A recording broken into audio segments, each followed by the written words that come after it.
What's up, guys? Boy Benny. My two favorite celebrities ever, Donald Trump and Ricky Gervais, possibly off the top of my head, right? Yeah, right? And what do they have in common? What they have in common is they both tried to warn us about Jeffrey Epstein.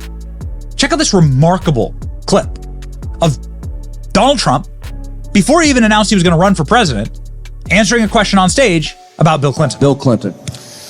Nice guy. Got a lot of problems coming up, in my opinion, with the famous island with Jeffrey Epstein. A lot of problems. And Gervais? It's a show about a man who wants to kill himself because his wife dies of cancer. And it's still more fun than this, okay? Spoiler alert, season 2 is on the way. So in the end, he obviously didn't kill himself. Just like Jeffrey Epstein. Shut up. I know he's your friend, but I don't care. You had to make your own way here in your own plane, didn't you? Yeah, gets me every single time. And who was on Jeffrey Epstein's plane? Well, now we know. You've heard this show. We've been screaming, demanding the client list. Won't you just hate it when a guy won't stay dead? Jeffrey Epstein's more of a problem now that they killed him, actually. And ladies and gentlemen, the case was just burst wide open in what I consider the biggest news story in the world right now. Epstein's Island visitors exposed by data broker. Oh my heavens, what is going on here? And why were all the people in that Hollywood gala laughing so nervously when Ricky Gervais made the whole plane joke? Traveling here on your own jet, didn't you? Yeah, you couldn't use Jeffrey's jet. Well, because Jeffrey's jet and the people who were on it and the people who were visiting Little St. James, which is his island, which is where a ton of the sex trafficking happened, all of the predators who went there are about to be exposed. We've been demanding this for a very long time. We didn't get much in the Epstein documents that were released. We got some things, like Bill Clinton likes them young, but we need the smoking gun. And here, ladies and gentlemen, you have it. Smoking so hot, it's about to melt right through the floor. The smoke has cleared, and let's read. A Wired investigation uncovered coordinates collected by a controversial data broker that reveals sensitive information about the visitors to an island owned by Epstein, notorious sex offender. Nearly 200 mobile devices of people who visited Jeffrey Epstein's notorious pedophile island in the years prior to his death left an invisible trail of data pointing back to their homes and offices. Whoa! Maps of these visitations generated by a troubled international data broker with defense industry ties, discovered last week by Wired, documented numerous trips of wealthy and influential individuals seemingly undeterred by Epstein's status as a convicted sex offender. The data amassed by Near Intelligence, a location data broker, roiled by allegations of mismanagement and fraud, reveals that the high precision, the residences of many of the guests, Little St. James, United States Virgin Island property, where Epstein is accused of having groomed, assaulted, and trafficked countless women and girls. Some girls, prosecutors say, were as young as 14. Former Attorney General of the U.S. Virgin Island alleged that girls as young as 12 were trafficked to Epstein Island by elite social circles. Here are all the pings. If you know anything about this, obviously, you know that this ping data from these cell phones is incredibly accurate, insanely accurate on these devices, and they have Epstein's Island down to a map. Here you go. You can even see where people were swimming. The coordinates that Near Intelligence collected and left exposed online pinpoint locations within a few centimeters of space. Visitors were tracked as they moved from the Ritz-Carlton neighborhood of St. Thomas Island, for instance, to a specific dock at American Yacht Harbor, a marina once co-owned by Epstein as host.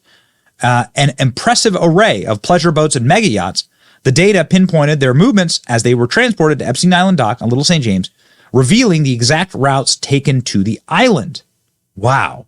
The tracking continued as they arrived from inside of Epstein's enigmatic waterfront temple, pristine beaches and pools and cabanas scattered across 71-acre prime real estate. The data compiled by Near captures the movements of scores of people that sojourned to the island in 2016. It also tracks them back to their homes and their offices.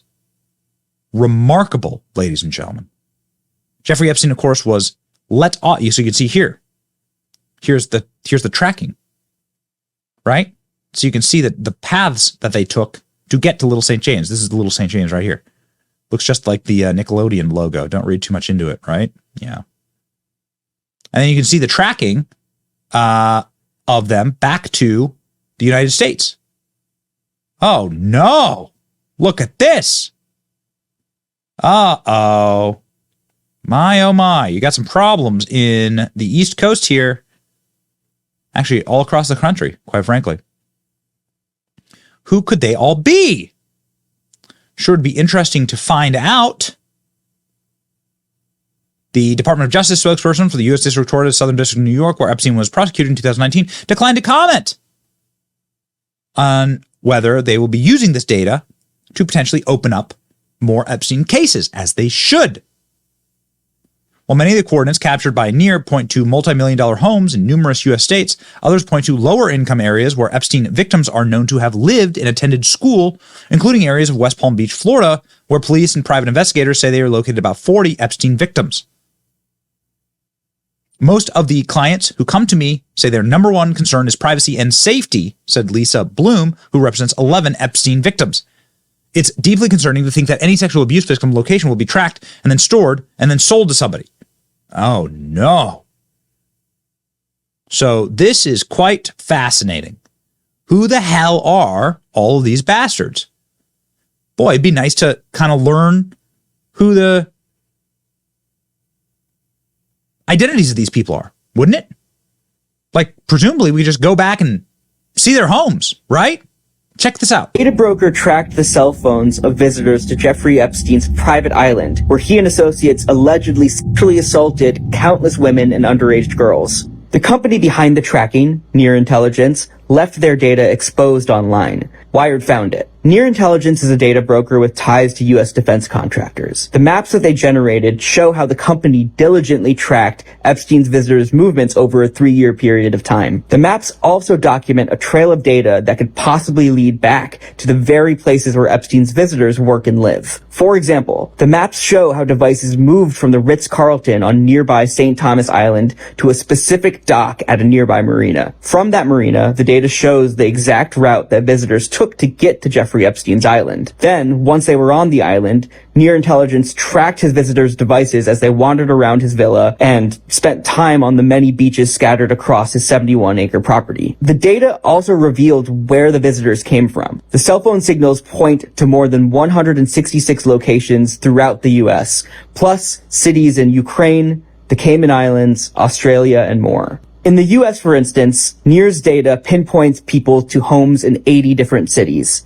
That includes mansions and gated communities in both Michigan and Florida, homes in Martha's Vineyard and Nantucket in Massachusetts, a nightclub in Miami, and the sidewalk across the street from Trump Tower on Fifth Avenue in New York City. The data compiled by NEAR captures these movements as far back as July 2016. The data collection ended on July 6, 2019.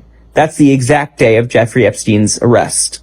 Near Intelligence sources its data from advertising exchanges. These are companies that interact with billions of devices as users browse the web and move around the world. The way this works is that before a targeted advertisement appears on an app or a website, your phone sends information about you to real-time bidding platforms and ad exchanges. That data frequently includes location information. While most advertisers will use this data to inform their decisions about whether or not to serve you an ad, companies like Near Intelligence will actually siphon off that information, repackage it, analyze it, and sell it. So officially, this data is only supposed to be used for targeted advertising, but Near Intelligence has previously been caught providing this data to the U.S. military. This usually happens through a maze of obscure marketing companies, cutouts, and conduits for defense contractors. Our reporting shows how the machinery developed to serve us all targeted advertisements is allowing these contractors, companies, and governments to engage in mass surveillance. Absent any laws to stop this from happening, we're going to continue to see Adtech be used in unintended ways. So while this data provides us with crucial information about Epstein's island, what does it mean for everyone else who owns a smartphone? The short answer is this.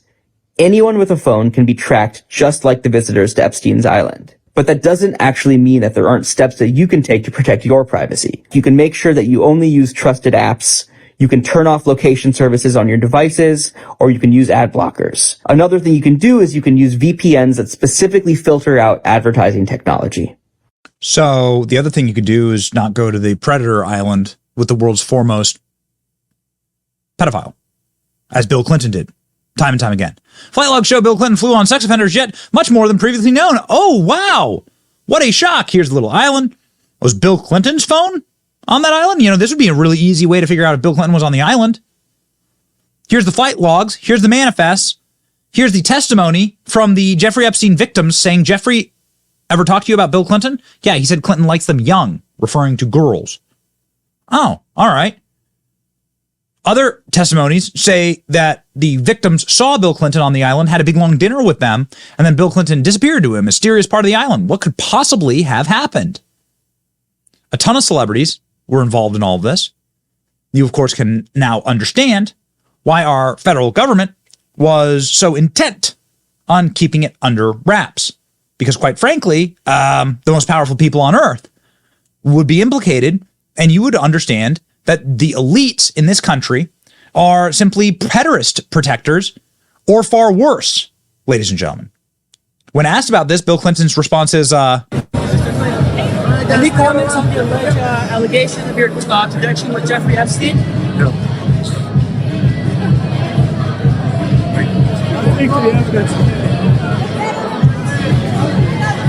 Okay. and look at that. Look at Bill Clinton looking back saying, you're about to be Arkansas, kid. The only way out is through, and the truth is the light, and the light and the truth shall set you free. Ron DeSantis has approved the release of more Jeffrey Epstein records. Florida governor signs bill to release details of Palm Beach sex trafficking conviction. Jeffrey Epstein was convicted of sex trafficking in 2006. He got a slap on the wrist. Nobody went down with him, and he was free to keep doing it. And for some reason, all of those records were locked down, and nobody was ever able to see them. So Ron DeSantis is saying, nope, we're going to change that. We're going to have more Epstein records. So we're very much looking forward to this. Sometime this summer, I think, potentially June or July, is when we'll get these new records of what happened when Jeffrey Epstein was getting given a get-out-of-jail-free card, right, from his little intelligence handler here, Ghislaine Maxwell, who's living her days out in a minimum security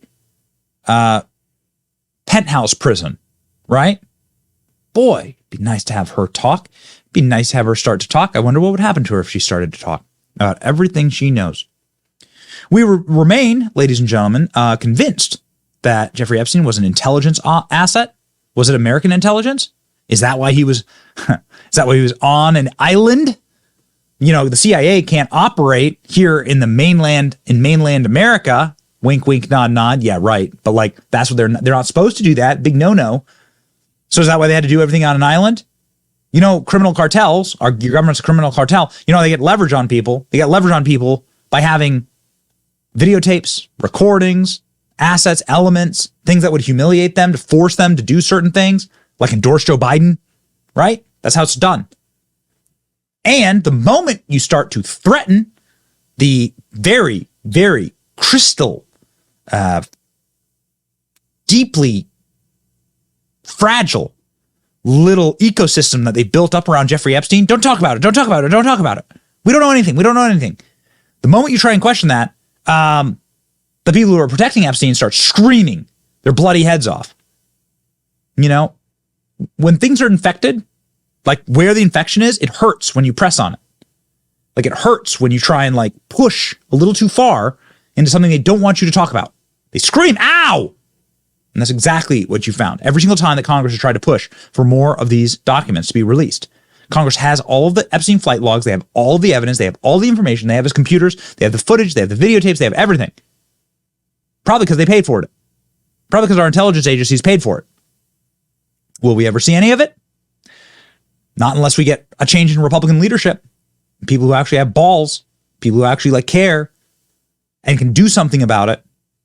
Here's what happened last time a Republican member of Congress tried to ask for the release of Epstein documents. Hiding Jeffrey Epstein's flight logs since he committed suicide 4 years ago. Fighting international sex trafficking should appeal to everybody, no matter what political party. We care about women and children. We care about law and order. We care about corruption.